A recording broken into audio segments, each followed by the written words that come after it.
पापा पिछले 10 साल से अलील थे। फॉलिज था पापा को दिल का मामला था।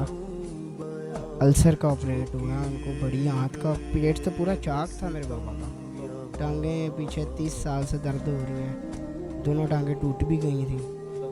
तो ये लेकिन शुक्र अल्लाह का, मेरे पापा ने शहनशाही वाली ज़िंदगी जी है, बीमारी में भी शुक्र अल्हम्दुलिल्लाह। इसलिए तो पाकिस्तान में देखिए कितने चाहने वाले, कितनी मोहब्बत।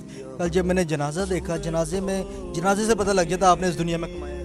अल्हम्दुलिल्लाह बहुत कुछ कमाया।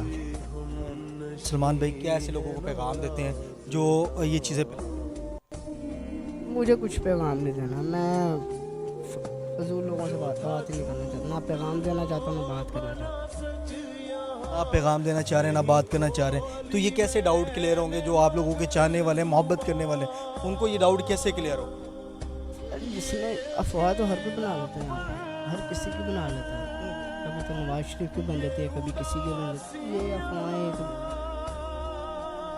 बस छोड़ दो। हौसला करें, अल्लाह पाक आपको सब्र जमील अता फरमाए, आपके घर वालों को। जी नाज़रीन, ये उनके साहबजादे भी इनके साहबजादे मौजूद थे, उनसे हमने गुफ्तगू की। इस वक्त अब्दुर्रहमान भाई भी मौजूद हैं, उनसे बात करते क्योंकि उन्होंने हमें ये बताया कि जो है जावेद पोडू साहब, उनके हाथ में जो है अब्दुर्रहमान के हाथ में उन्होंने दम तोड़ा। यहाँ से हम हॉस्पिटल लेके गए, शालीमार हॉस्पिटल लेके गए, वहाँ पे जो है उन्होंने अपना जो है अपने आखिरी सांस जो है अब्दुर्रहमान के हाथ में ली।